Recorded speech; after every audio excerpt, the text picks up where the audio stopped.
Happy Monday, everyone. And you know what today is. On Mondays, all roads lead to book club. And I hope that you all, excuse me, have had an amazing weekend. I am fighting, you guys, because I got a barely voice. All right, I got a barely voice, but we're going to get through it. I'm going to use this microphone to my advantage so that I don't have to project too much. I know that you all can hear me as long as I use this mic, and we're going to be all right. So let me know, what did you do this weekend? What did you do this weekend? Tell me what you did this weekend. Let me know where you're logging in from, what city, what state, and or what country. And let me know if this is your first time here with this particular book with us, The Mountain Is You. Maybe you've been with us on other episodes with other books. We just got finished reading Think and Grow Rich. Wait until you see where we're going after this book. This book is about self-sabotage. And I'm here to tell you, it is a whopper of a book, okay?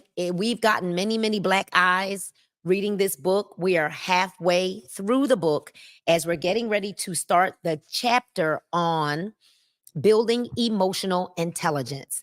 And so it's good to see you, Naomi. I see you, Letitia Richards. Oh, we missed you. I see you, Atanya Hood from North Carolina, Tedra Gordon from Philadelphia, the Walker Foundation family. I see Teresa Stevens. Hey, girlfriend. It's so good to see you here. Bridget Jackson.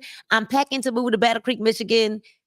From Battle Creek to Southfield, Michigan, but she's on here. All right, you guys. So Roslyn Hall, South Carolina. We've got Maryland in the house with Lady Marika White, Tracy Fanio in South Carolina, and so many more of you. Thank you so much for logging on. I think I saw Kelly Daly in Canada. And we've got people joining us from all over the world.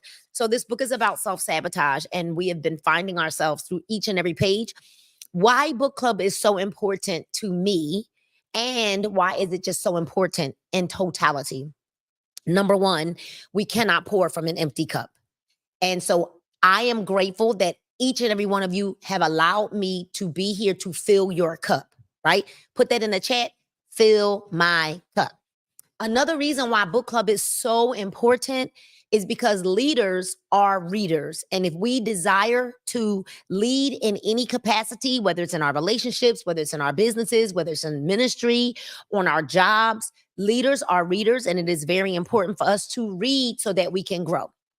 One of the other reasons that book club is so important is because we are never going to earn more than we learn.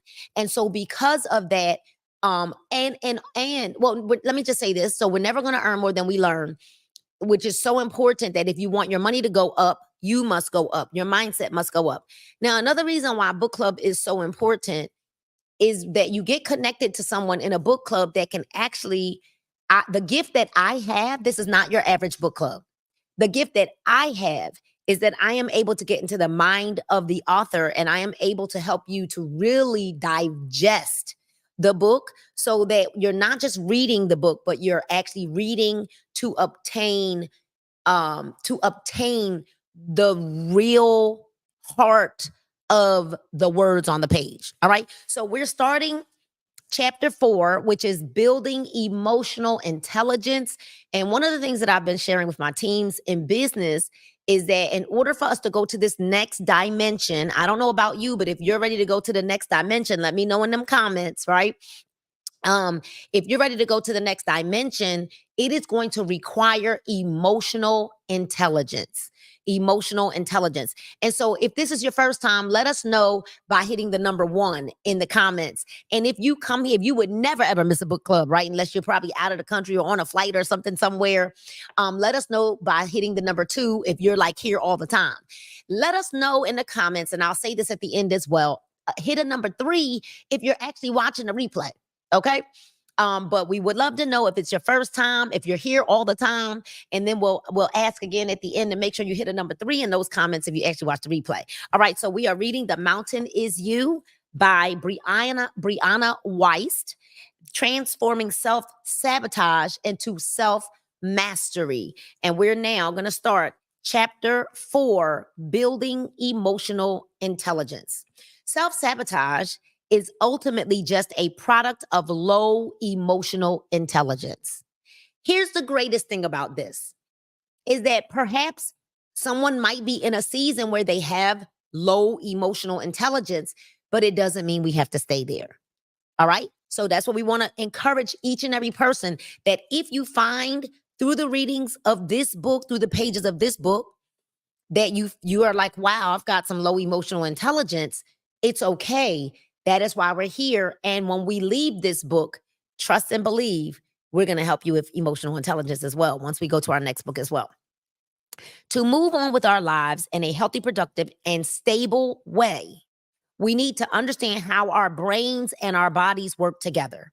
We need to understand how to interpret feelings, what different emotions mean, and what to do when we are faced with big, daunting sensations that we don't know how to handle.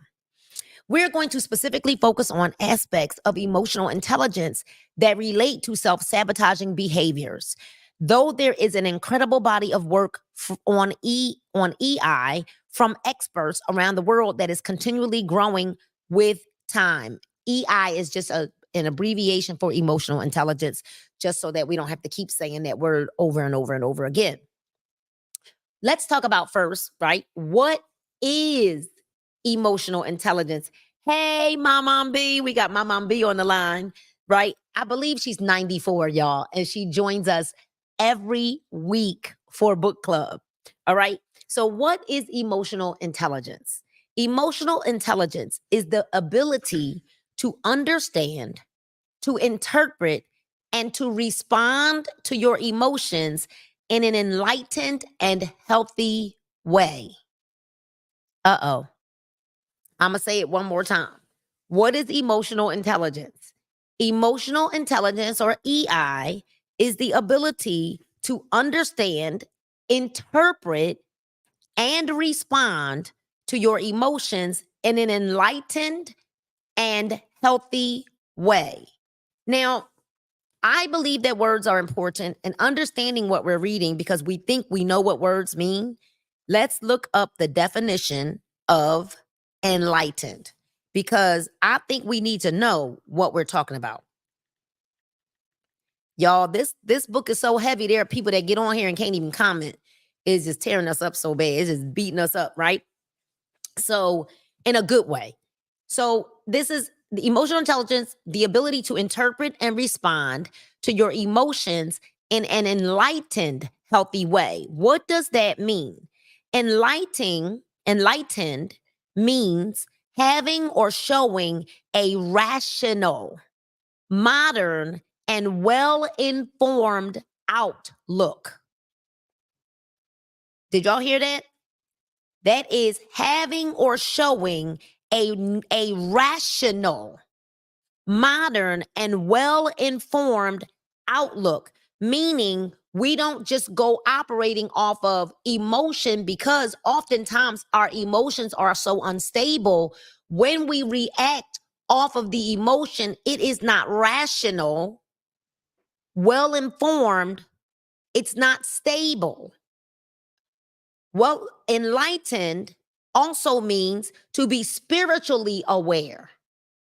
So when you're spiritually aware, you are also then able to respond to your emotions in a healthy way. Enlightened, spiritually aware, it means rational. We're able to have or show rational, modern, and well-informed outlooks. Okay. Give to enlighten. That's enlightened. Okay. All right. So good. So now we know this pretty much means rational.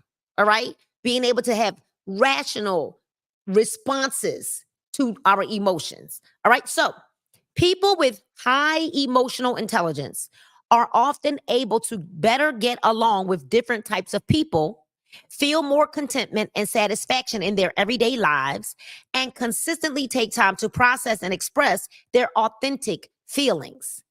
I would tell y'all, I really went through a lot of work to become emotionally intelligent and to show emotional intelligence, because I did the work on myself when I lacked self-esteem. And a person who lacks self-esteem will often not have healthy emotional intelligence. I'm just telling you because I know, because I was there, right? But I went through the work. I did the work. I did the work on me and I stopped pointing fingers at everyone else because it was nobody else's job to help build my self-esteem. That was my job. I allowed the Holy Spirit to do his work, and then I did my work. And I'm going to tell you that I realized that through these last 10 years of my life, even though 10 years ago is when I really, really drew the line in the sand. I had lost 100 pounds before, gained a little bit of it, gained like 40 of it back, which is why this go round, I didn't have a whole 175 pounds to lose back in 2014. I still had like 125 to lose because I gained some of that weight back. But emotional intelligence, and so many times we use other things to cope, right? So people with high emotional intelligence, they get along with a bunch of different types of people, right? They take time to process and express their authentic feelings. Authentic feelings. Mostly though, emotional intelligence is the ability to interpret the sensations that come up in your body and understand what they're trying to tell you about your life. About whose life? Oh, my mom says she's 91, not 94. Who told me 94? I think it was somebody in your family that might have said that you was about 94. But my mom, if you 91, would take that too, right? The fact that you're even here with us every Monday. Did y'all hear that? Though emotional intelligence is the ability to interpret the sensations that come up in your body and understand what they're trying to tell you about whose life? About my life, not other people's. It is so easy to, and it's funny because there are people that I know that they can easily always pinpoint the flaws of other people, but can't pinpoint any about themselves. And that is why oftentimes we don't want to take a good look in that mirror. The only way that we get better is when we take a good look in that proverbial mirror and we examine ourselves. The Bible even says to examine ourselves, right? So the root of self-sabotage is a lack of emotional intelligence. The root of self-sabotage is not being able to make rational decisions about our emotions. Because without the ability to understand ourselves, we inevitably become lost. There are these are some of the most misunderstood aspects of our brains and our bodies that inevitably leave us stuck.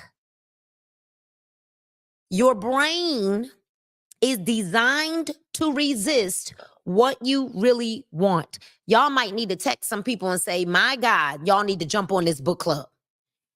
Our brains, the book says, your brain is designed to resist what you really want. Now, I don't know about y'all, but when I read that, that's like a whoa to me. That our brains are designed, Tracy, to resist what we really want. And I know why. I know why. Our brains are designed to resist what we really want because what we really want requires a different version of ourselves. What we really want might cause some pain. What we really want will require us to look in the mirror and see ourselves. Why am I messy? Why am I petty? Why am I calling around, starting trouble, stirring up trouble? Why am I playing both sides of the fence? Why am I? And so when you have to face that reality about yourself, right? That's a painful place to have to realize, wow, the reason why I don't have what I want or I'm not where I want to be is because of me.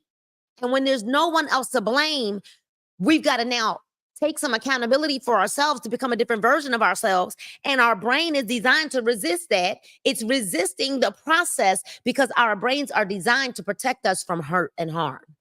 Does this make sense? So this makes 100%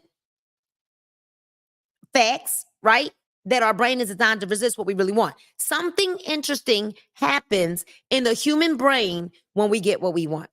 When we imagine what goals we want to achieve, we often do so with the expectation that they will elevate our quality of life in some tangible way. And once we have arrived at that place, we will be able to coast.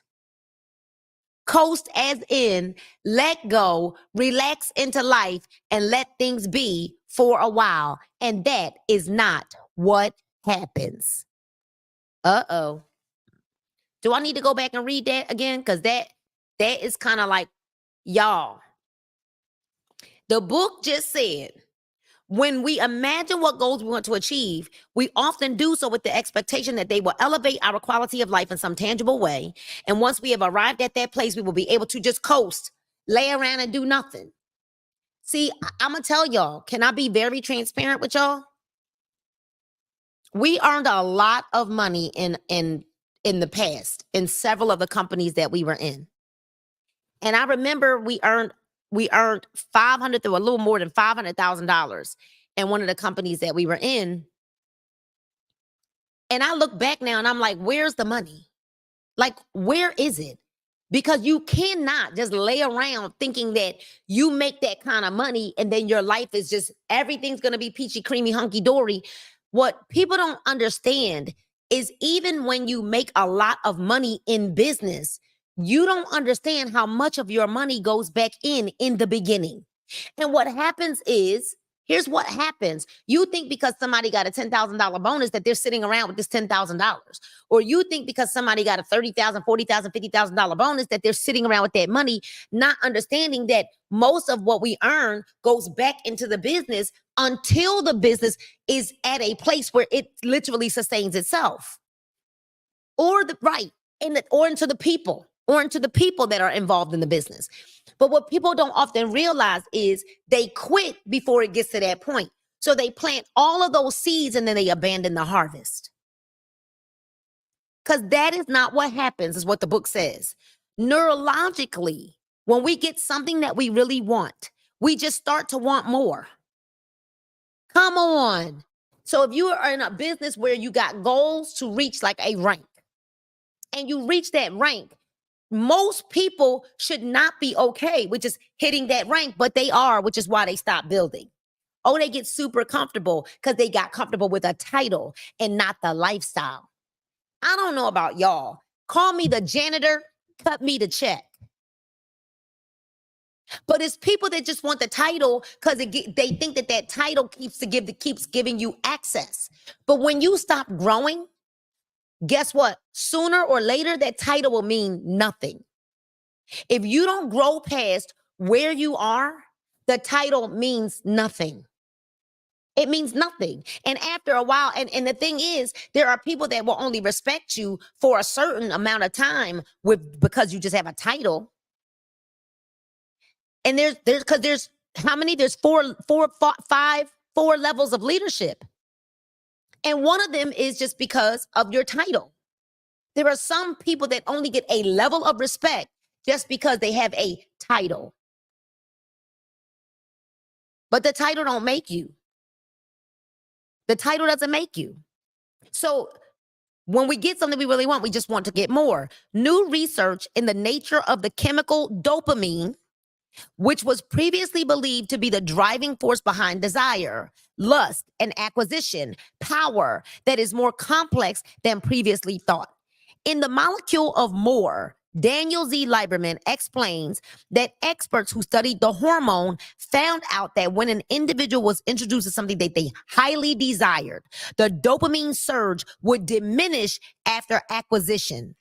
Dopamine, it turns out, is not the chemical that gives you pleasure. It's the chemicals that give you pleasure of wanting more. So the big, huge goal that you're working toward, you'll get there. And then there will be another mountain to scale. It doesn't stop.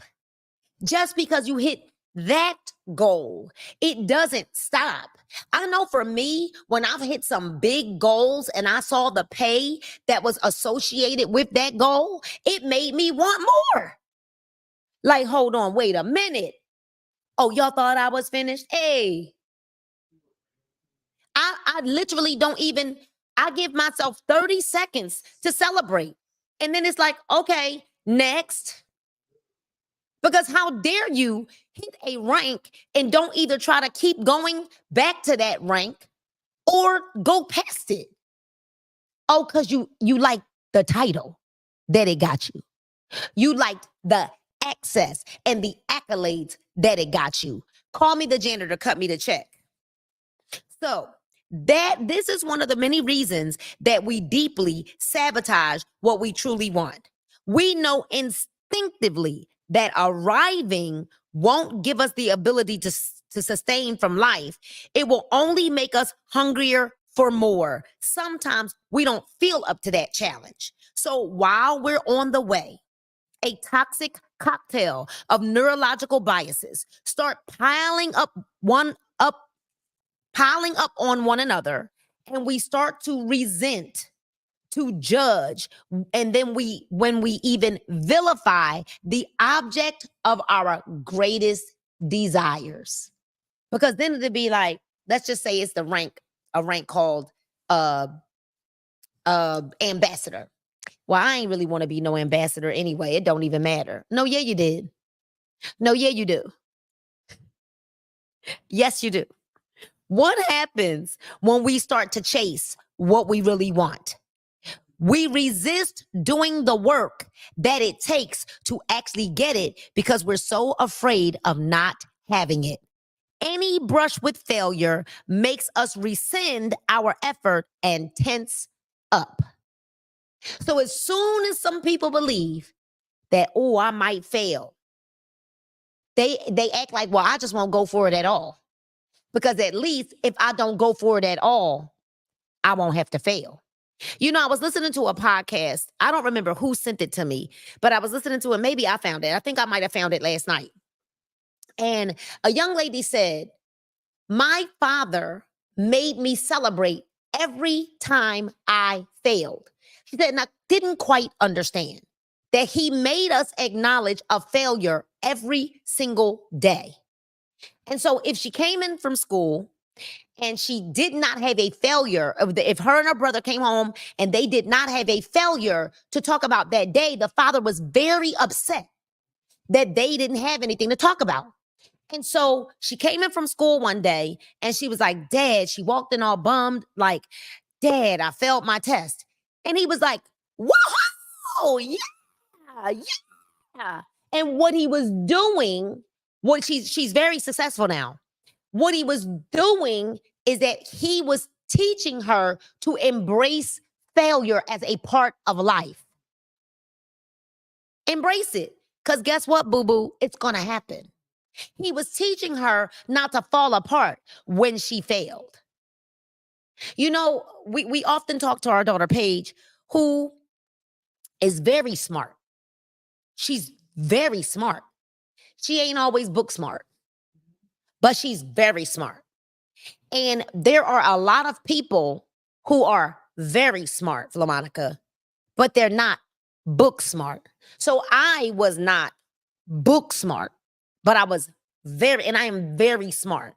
And I mean, as I've gotten older, I've gotten much more intelligent. But we have conversations with Paige, and we know when Paige just doesn't try at all versus when she actually tried and she just didn't quite make the cut.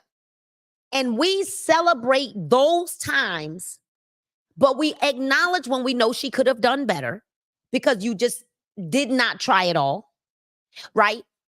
And we let her know that we don't judge her like the school system does, because they're programming you to typically basically hate school and life by programming you to, with these big red F's, if you don't pass their standardized testing. Let me tell you what I have that is more valuable than any degree that anybody could have. Y'all ready for this? Let me tell you what I know that I have that's more valuable than any degree. I've got common sense.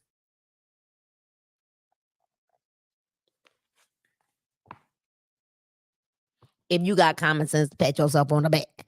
Okay, so this book is saying most people won't go for what they really, really want because they're afraid of the failure that comes behind it, that comes by having to go for what they really, really want.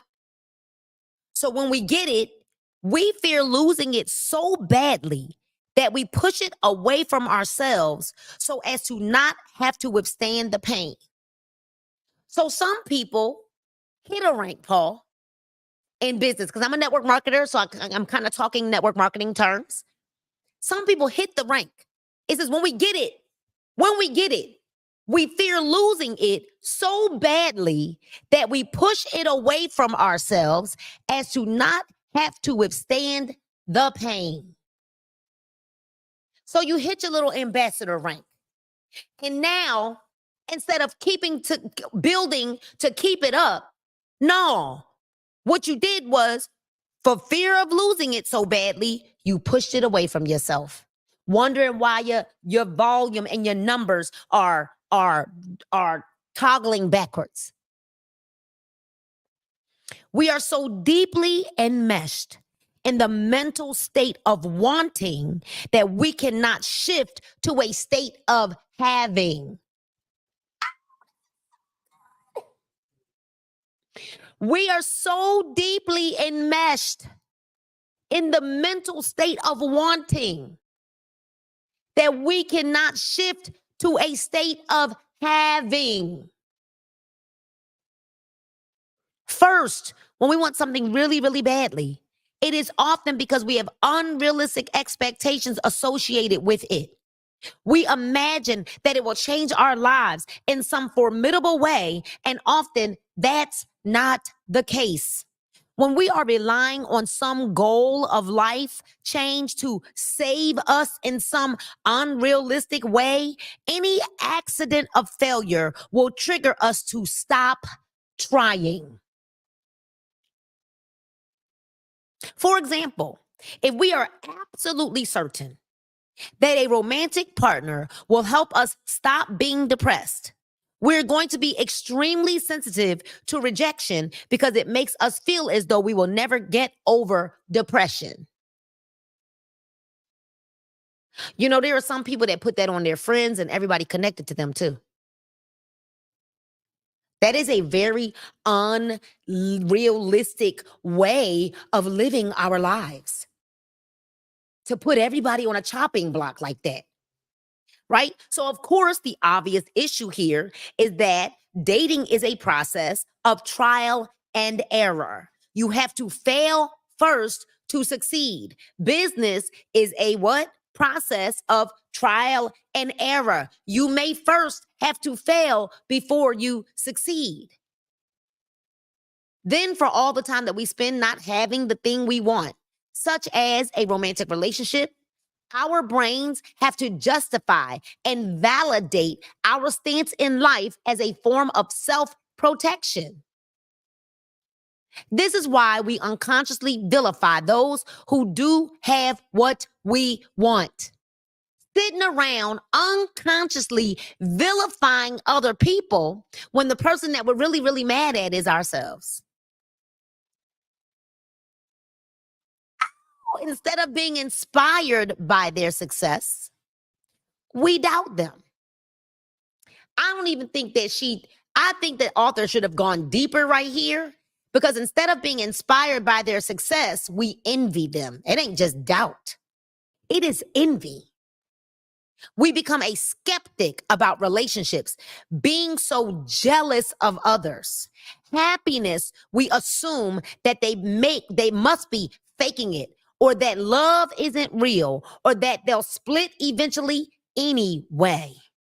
If we hold tightly to these beliefs for long enough, guess what will happen when we finally get that relationship that we really want? Or guess what will happen when you finally hit that rank advancement that you really want? Or guess what will happen when you finally get that bonus that you really want? Of course, we're going to doubt it and assume that it will also fail. This is what's going on when people push others away or give up on their big dreams the moment something challenging comes up. Is this good? Is this good, y'all? Is this good? Oh my gosh. I told y'all this book was a jab, jab, uppercut. When we are so scared that we're going to lose something, we tend to push it away from ourselves first as a means of self preservation. So let's say that you work through the limiting beliefs that are creating this much resistance in your life, and you do eventually allow yourself to build and have the thing that you really, really, really want. Next, you'll be upon the last and most trying challenge, which is the shift from survival mode to thriving mode.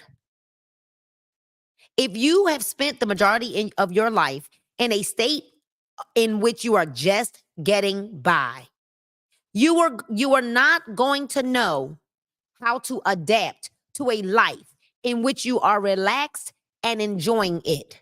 You are going to resist it, feel guilty, perhaps overspend or disregard responsibilities. You are in your head balancing out the years of difficulty with years of complete relaxation. However, this is not how it works. When we are so deeply enmeshed in the feeling of wanting, it becomes extremely hard to adjust to the experience of having. This is because any change, no matter how positive, is uncomfortable until it is also familiar. Let me say that again. Any change, no matter how positive, is uncomfortable. Any change, no matter how positive, it is uncomfortable until it is also familiar. So, for instance, whenever, let's just say you're working out, and if Paul is lifting 50 pounds, I mean, he lifts more than that. I'm just using this for a state of an example. Let's just say Paul has been lifting 50 pounds for the last 6 weeks, right? Doing 5 reps of 50 or whatever, right? And let's just say he's got 250 pounds in each hand. So that's really 100 pounds. The moment that he shifts to a 60-pound weight, it is going to be uncomfortable until his muscles become familiar with the heavier weight. Does everybody understand what I'm saying? Does everybody understand what this book says? It is not going to feel good until you become familiar with it again. However, when Paul lifts the heavier weight, he gets stronger. So the longer we remain comfortable with where we're at in life, with where we're at in our businesses, with where we're at in our weight, in our health journeys, with where we're at, the longer we remain comfortable. And if you are comfortable right now, if you don't feel any uneasiness, I hate to burst your bubble. You are not growing.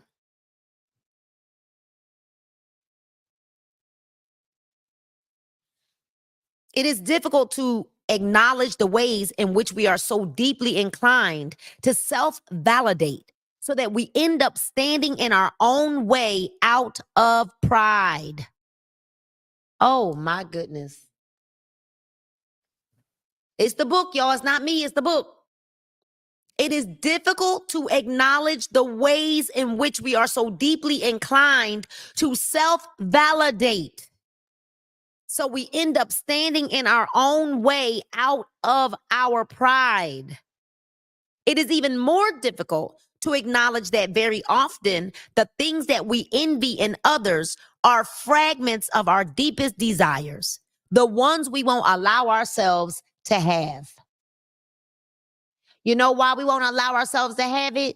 Because it costs too much.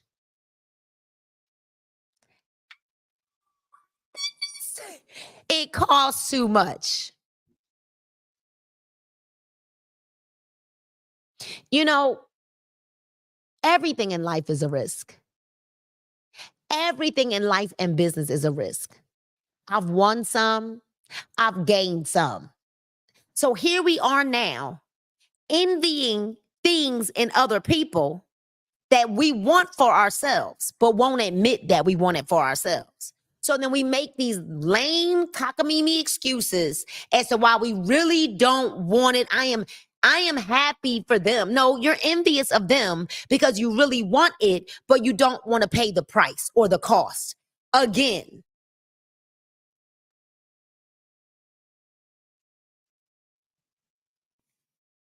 because we envy in others are fragments of our deepest desires, the ones we won't allow ourselves to have.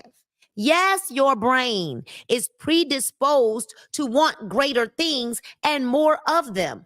But by understanding its processes and tendencies, you can override the programming and start governing your own life.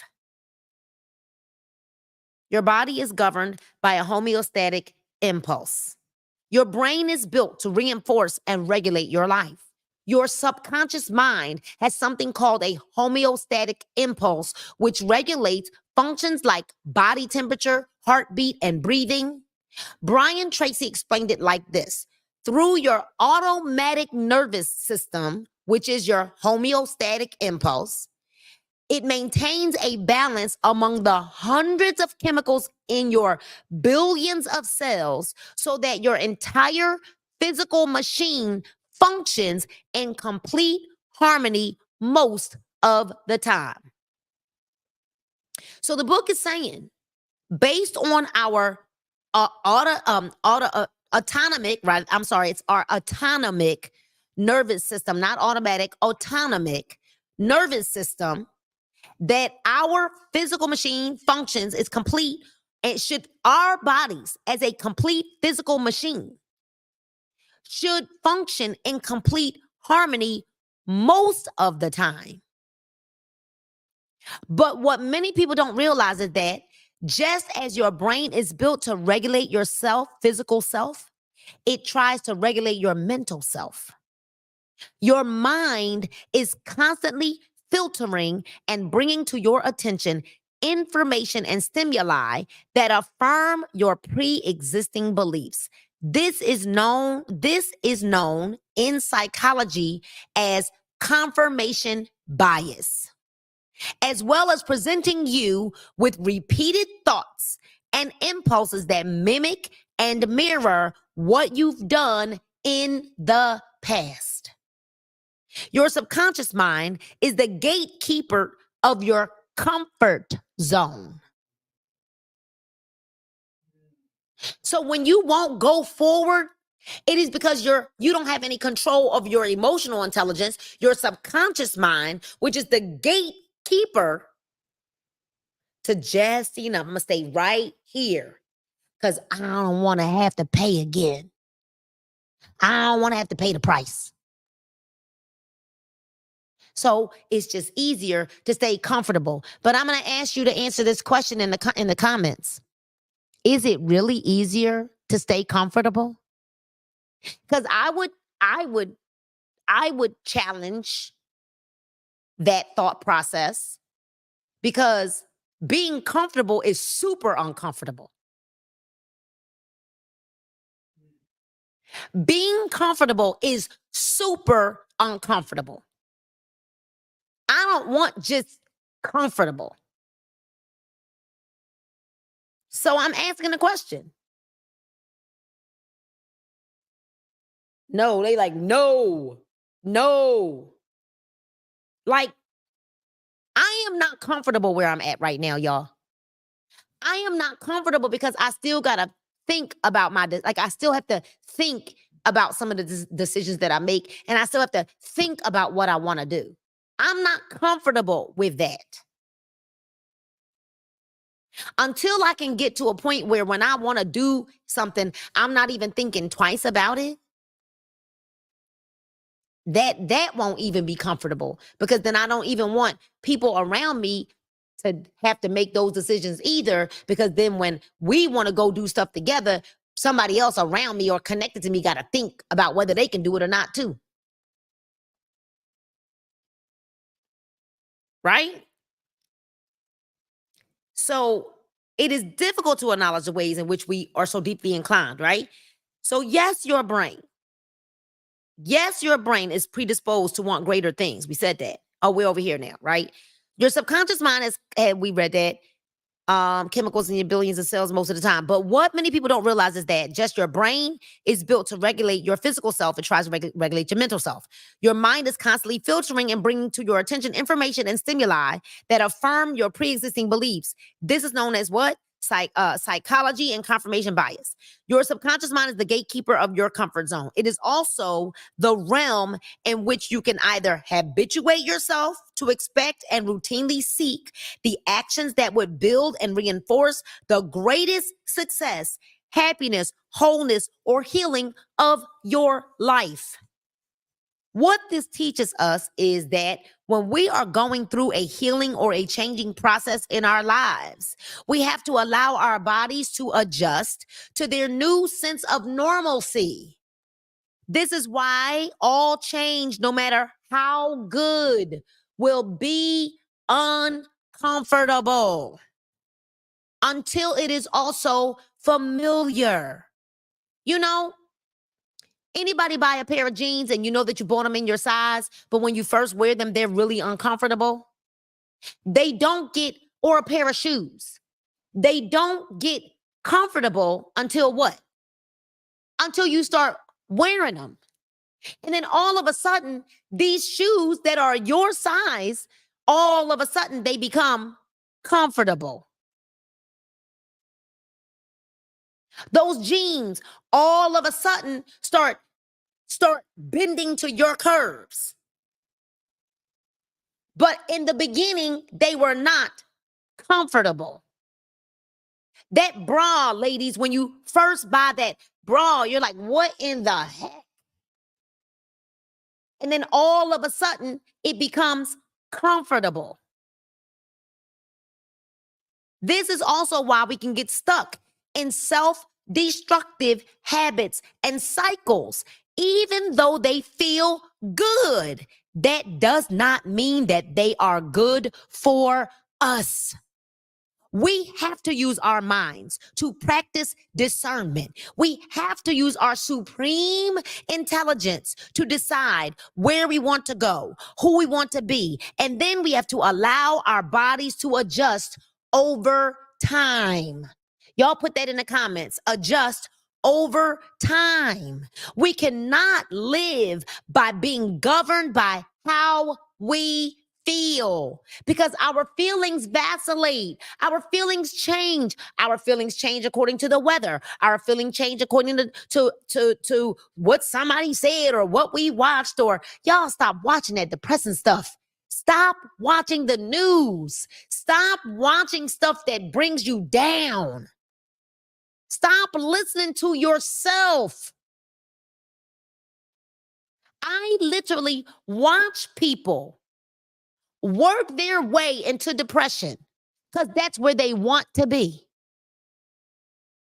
Take 2 Elevate capsules. Seriously. We cannot live by being governed on how we feel, because our emotions are temporary and they are not always reflective of reality. We talked about that this weekend. Just because you feel it doesn't make it real. It may feel real to you, but it doesn't mean that it's real. Your feeling is valid, but it doesn't make it real. Just because that's the way you feel, and although your feeling is valid, it doesn't make it real. You don't change in breakthroughs. You change in micro shifts. You don't change in breakthroughs. You change in micro shifts. If you're stuck in life, it's probably because you're waiting for the big bang, the breakthrough moment in which all your fears dissolve and you're overcome with clarity. The work that needs to happen happens effortlessly. Your personal transformation rips you from complacency and you wake up to an entirely new existence. Who in the heck believes that to be real? That is not how that happens. That moment will never come. And if you're waiting for that moment to come, to arrive, that is why you're stuck. Because it don't happen like that. You take a step, and then the faith happens after that. And then you take another step, and then the faith happens after that. The moment will never come. Breakthroughs do not happen spontaneously. They are tipping points. You know, I was talking to my friend Marguerite this weekend at conference, and I was telling her a situation. We were in a company and we had invested a lot of money. A lot of us did. But Paul and I and some other people invested a lot of money in that particular company. And the products were very, very subpar. We noticed some huge flaws in the comp plan and we walked away after investing a lot of money, a lot, like 5 figures worth into products they weren't even subpar. I'm lying right now. They were not good. They were not good. They didn't work. But we didn't really understand that at that time. Things were moving so fast and we were like, okay, then finally I was like, I can't even give these products away. Something is not working here. Well, after walking away from that company, after investing a lot of money, we were sitting here with all this product, and I actually had asked Paul to move it out of my office and put it in the basement because I got sick of seeing it. And he moved it into the basement. And then finally, one day, I said to him, throw it in the trash. He got jumped up so fast and grabbed some black contractor bags. I ain't never seen him move that fast, y'all. He moved faster getting them contractor bags than he did when I fell and busted my face open and asked him to get it. He was nervous, Dad. I'm just joking, y'all. It's a joke. But I got up one day and I said, throw it away. Get rid of it. Let me tell you why. Because I needed the big bang to happen. I needed to let go so that I could move forward. Does this make any sense? I needed to let all the way go and not worry about. I needed to let go. I didn't want to be attached to it anymore. I threw it in the trash. Now, that is the way my brain works because I am not number one, I'm not a hoarder. Number two, I don't have attachment issues. And I said, why am I holding on to this? Throw it away. First of all, if I don't think the product is good, why would I thought about it, Alicia, Dawn, Miss Carol. Wonderful Zumba, by the way. Miss Carol, if I don't think that these products are good, what do I look like trying to give them to anybody? Like, I was so convicted. Like, Nina, get rid of it. Throw it away. It wasn't like $100 worth of products.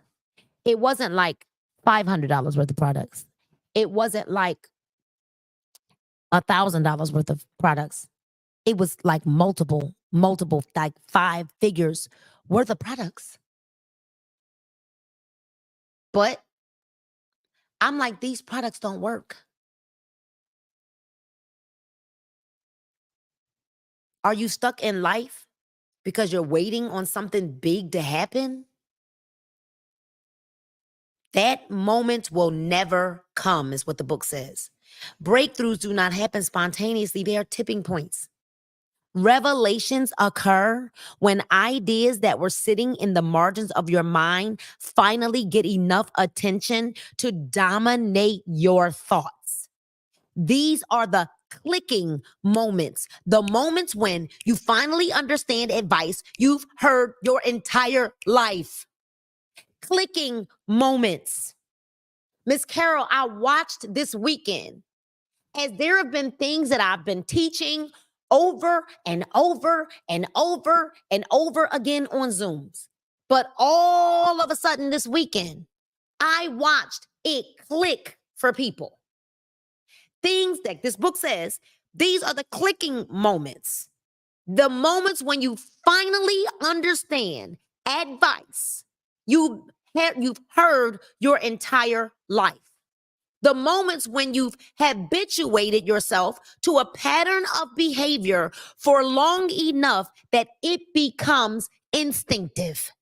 A mind blowing singular breakthrough is not what changes your life.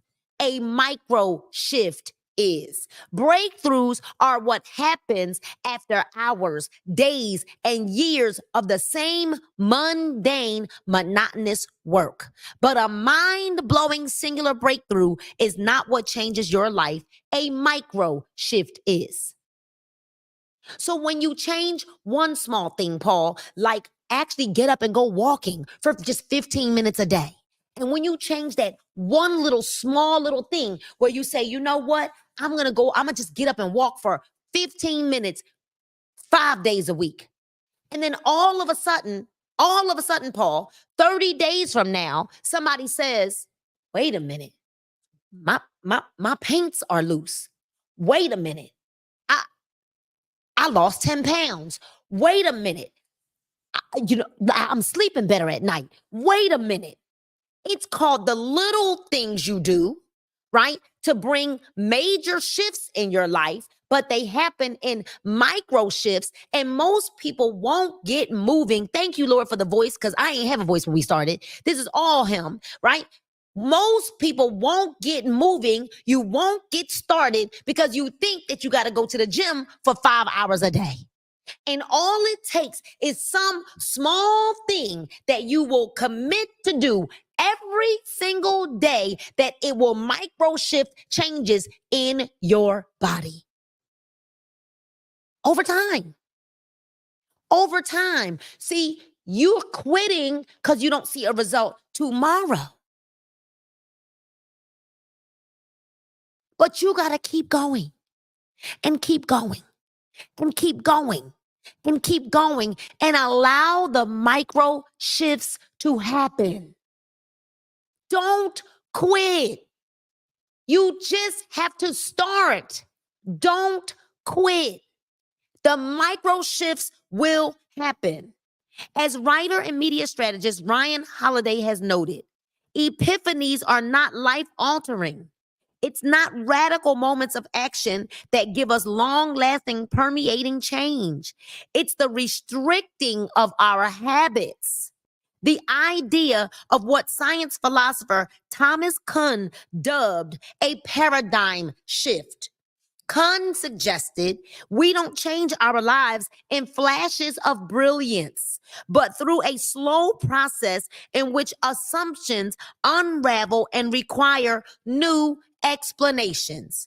It's in these periods of flux that micro shifts happens and breakthrough level change begins to take shape. So you can't even get on a breakthrough level until the micro shifts begins to happen. And how do these micro shifts begin to happen? This says that the only way it's going to happen is by doing what?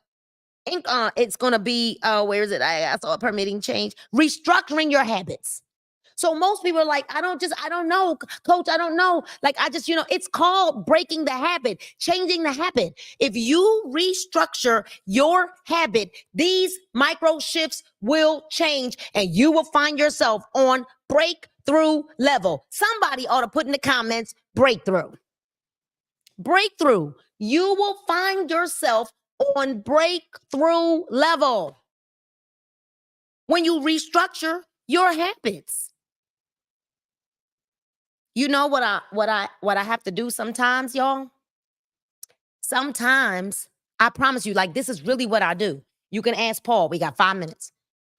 Sometimes I've got a lot to get done, right?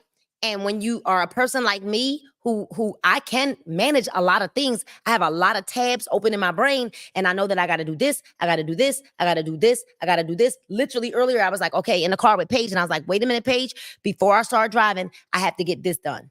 Wait a minute, Paige, before we go ahead to this, I got to make this order. Wait a minute, Paige, before we do this, I got to send this text message out. And I have to unload and dump my brain. So what I do to make sure that I am restructuring my habits is sometimes I just sit there and I take a deep breath. And you can ask why. I would say, wait a minute. Wait a minute. Because I know that I got a lot to get done. And I don't want to feel like I'm all over the place. And so because I've got a lot to get done, I just take a moment to take a deep breath. Sometimes I make a list of all of the things that I have to get done so that I can check them off and feel accomplished with my day. And then at the end of the day, if I haven't gotten all of it done, Cheryl Davis, what I do is the next day, that's at the top of my list. Because I got to get it done.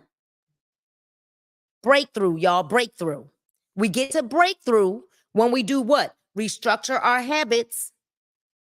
And we have micro shift actions, micro shift mentality. Think of micro shifts as tiny increments of change in your daily life.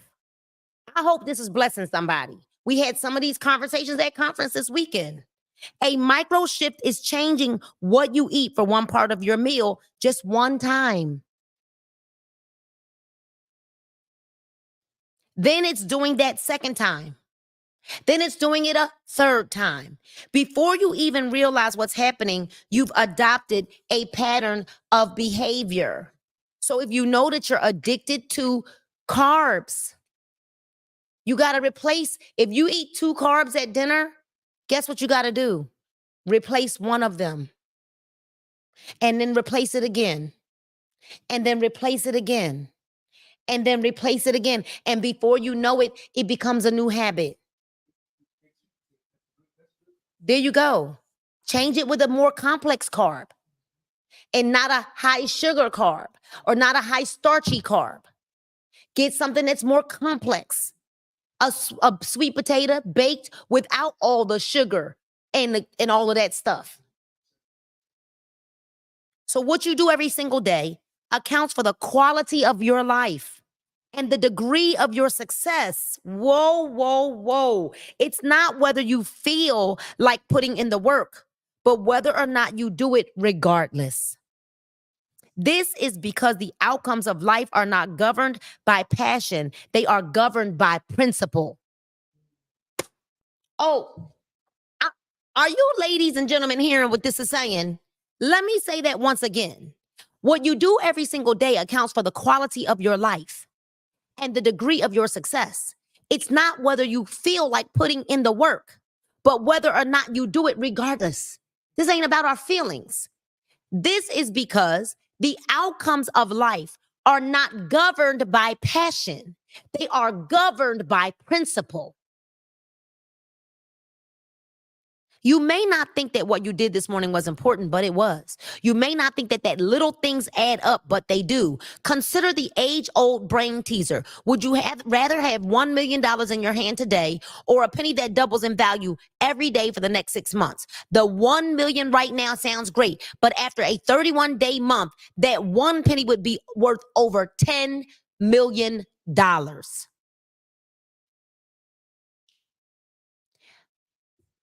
I'm going to stop right here. But I'm going to say this to you all. Stop going for the quickie. Stop accepting the quickie. Y'all know we all grown. Y'all know what I'm talking about. Stop accepting the quickie. But if you understand principles, it's amazing we can understand principles in church. But we won't apply those same principles to our businesses. You're wondering why you can't get on a regular track or you can't be disciplined. It is because you're operating on passion and not operating by principle. When you only understand, listen to this, the compound effect works both ways, good or negative. So if you do the good things, right? Just like this just says, a penny doubled in a 31-day month would turn into $10 million versus having $1 million given to you at one time. But if you do those negative things, that is compounding also. Everything has a compound effect, whether you do the positive or whether you do the negative. So if you're doing the negative, then guess what's happening? If you're doing the negative, what's happening is you're compounding the negative. If you do the positive every single day, you're compounding the positive. So, you guys, we put the book down, ladies. I don't know what to tell you. I hope that y'all come back next week so that we can finish this chapter on emotional intelligence. We will pick up right here where it says making big sweeping changes is not difficult because we are flawed. And we will finish this chapter. Let me see. We will finish this chapter next week before we go into chapter 5, which is releasing the past. So we hope that you found some value in what we read and shared with you today. Reading from again, The Mountain Is You by Brianna Weiss. Bring a friend. Don't come by yourself because sharing is caring. So listen, y'all, we will be right back here next Monday at 6 p.m. Oh, it's a holiday. It is a holiday. Y'all tell me what we gonna do. I need book club to weigh in. Y'all, book club, weigh in. Are we meeting next Monday at 6 p.m. Eastern Standard Time? Or are y'all worried about the ribs and the chicken and the baked beans and the potato salad and the macaroni salad and the seafood salad and the corn and the deviled eggs? I want book club to weigh in and let me know, are we having book club next Monday or no? Look, Dr. Dunn says, yeah, she actually wants book club twice a week too. Lady J said, oh no, the quickie. So I just need y'all to tell me what we're doing. We got one. Yes, we'll meet. Cheryl Davis says, we'll meet. Tracy Faniel says, well, we can. No, we doing book club. All right, can we get it? If we can get at least 10 people to say we doing book club. Mama B, my mom B, are we doing book club? Because what she say goes now. Listen, look. Miss Carol, Tedra. All right, I think we got, let me see, 1, 2, 3, 4, 5. So I'm not looking in the air, y'all. For those of you who are new, I actually have a screen to my to my left, where I'm actually looking to see the responses. So don't think I'm just like in the air. Okay, good. We can meet. Sean said, nope, we meeting. Look, the Walker Foundation family said, no, I need this. All right, I think the Walker Foundation, is that, oh, you know, I know who that is. That's Whitley. Oh, Teresa Stevens. That's right. That's Teresa Stevens. We need to meet. Robin says, all right, well, we here. So next Monday, no matter what, right? We'll put the burgers and the sausages to the side, and we will meet at 6 p.m. Eastern Standard Time for book club next week. So make sure that you are subscribed to this YouTube channel. Make sure you are subscribed. All right. Nina R. Moore, make sure you subscribe to this page. My mom says, yes, we have a book club. All right, make sure you subscribe to this page right here. I believe it's coming up on the screen. It'll be on the screen. There it is, right? And then also make sure that you are subscribed to my website, because you never know what we're going to do, right? So make sure you're subscribed to my website, also ninamorer.com. If you have not subscribed, make sure you go and get subscribed, because once you get subscribed, you should receive an email where you are going to get a free gift from me. You'll get a journal. All right. So make sure you go subscribe to the website, get your free journal. Thank you so much for being here. And I want you to always remember this. Be nice, y'all, to one another, right? Enjoy the rest of your evening and the rest of your week.